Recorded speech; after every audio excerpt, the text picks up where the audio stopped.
大家好，歡迎嚟到 Get Alive， 一個探索真實人生故事嘅頻道。透過分享那些不向命運低頭、勇敢追夢嘅故事，希望啟發每一位聽眾，用自己嘅方式創造你嘅不平凡人生。今日我想講嘅呢個話題呢，相信係好多人心入邊最期待又最緊張嘅，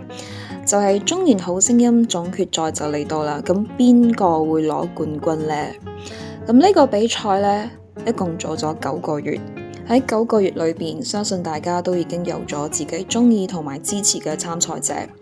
可能你係因為佢哋嘅唱功而中意佢，又或者係因為佢哋背後嘅故事、堅持同埋初心打動咗你。而嚟到呢個決賽，就好似一個擂台咁，大家都帶住自己嘅期望，希望自己支持嘅歌手可以贏到最後，成為冠軍。但今日我想同大家一齊探討嘅係，如果中年好聲音3嘅冠軍唔係張雨晨嘅話，你會點諗？中年好聲音嚟到第3屆，可以話係前所未有地引起華人圈嘅注意。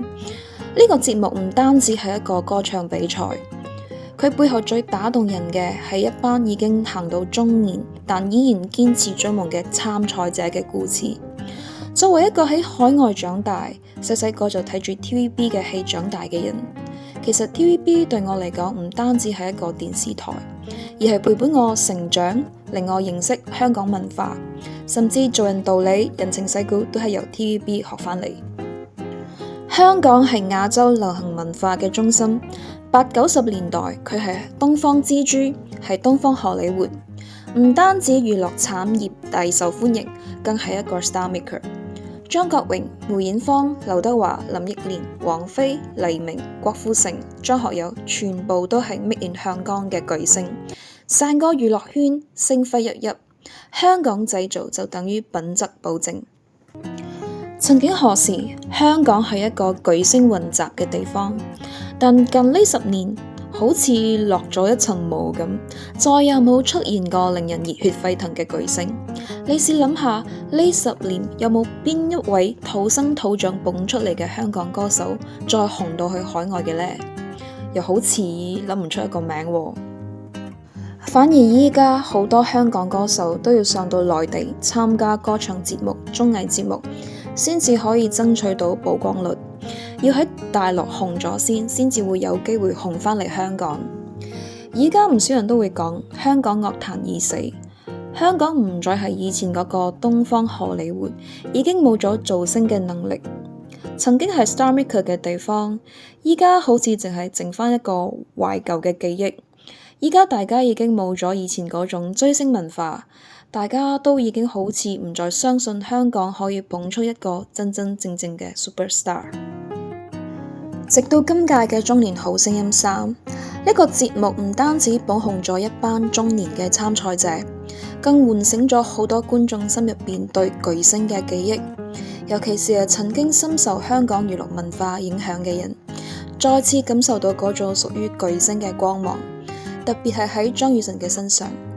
喺佢身上可以見到以前80、90年代香港歌手身上見到嘅嗰種 star quality。唔單止唱得好，佢仲好有舞台嘅魅力，音樂造詣，堅持追夢嘅精神。你可以話佢就係承載咗我哋一代人對香港娛樂圈最好時代嘅回憶。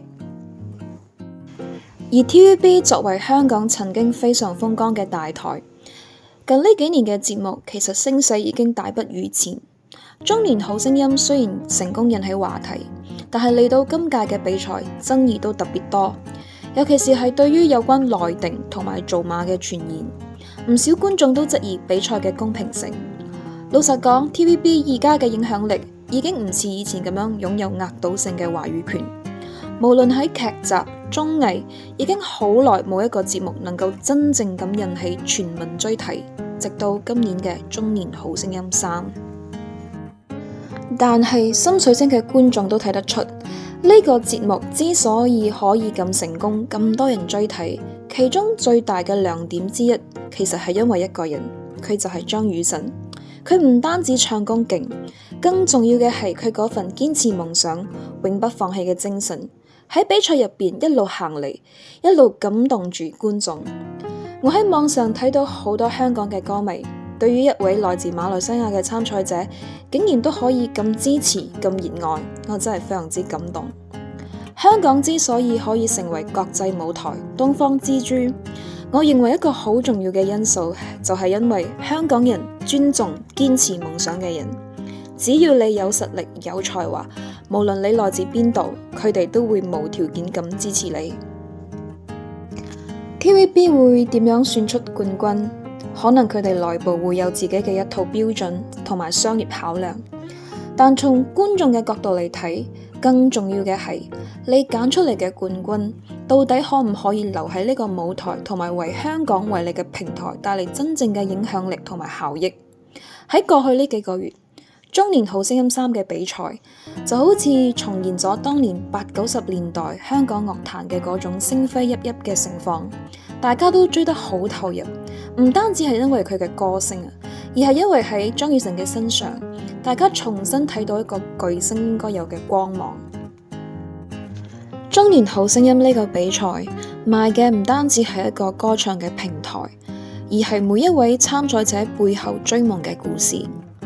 點解要人到中年先至會有機會唱出自己嘅夢想？點解以前唔可以發光，要直到而家先至會俾人看見？張雨晨呢一位來自馬來西亞嘅參賽者，佢喺19歲嗰年參加 Malaysian Idol 攞到第3名。當年大家都以為佢好快可以出道成名，但係現實不如佢所願。佢眼見身邊每一位朋友都一個一個咁出咗唱片，但係佢卻經歷咗憂鬱、女友離世，仲有一個又一個嘅人生低谷，但係佢都冇俾呢啲痛苦打敗，反而將所有嘅經歷化作為力量，寫入佢嘅歌曲裏邊。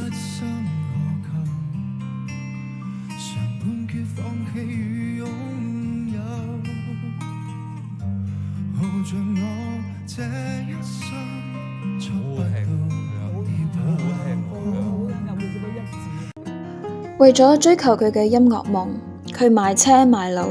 離開佢熟悉嘅地方，嚟到台灣。喺台灣逐家唱片公司敲門自薦自己，之後佢又飛去中國發展，仲簽咗一間唱片公司，結果俾人合約綁死，仲要幾年都出唔到歌。最終佢帶住失望返到台灣，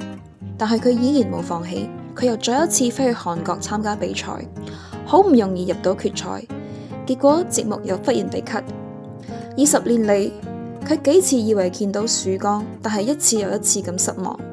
有人話佢紅唔起，一定有原因。原因就係馬來西亞娛樂圈本身嘅資源匱乏。歌手要發片，必須要衝出海外尋求機會。張雨晨堅持咗20年，終於等到嚟香港，等到中年好聲音呢個舞台，等到一班懂得欣賞佢音樂嘅香港觀眾。我唔敢講佢一定會攞冠軍，但我相信喺觀眾嘅心目中，其實早已經有答案。喺呢9個月以嚟，邊一個參賽者嘅表現最穩定、最全面、最感動人心？我諗大家心裏邊都有數。撇開呢個比賽公唔公平，人生本來好多嘢就係唔公平。但你話一個堅持咗20年，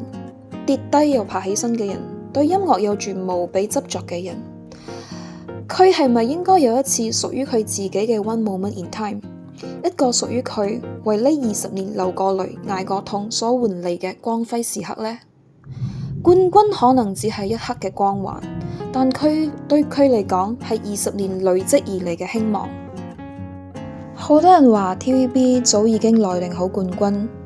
但係我想講，其實喺我哋每一位觀眾嘅心入邊，早已經有屬於我哋自己嘅內定冠軍，佢就係張雨晨。呢一個冠軍唔單止係一個比賽嘅名詞，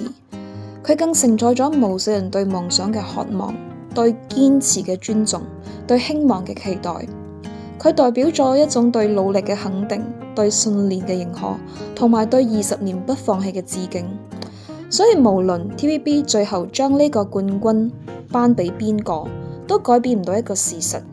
就係張雨晨喺我哋心目中係真正嘅冠軍。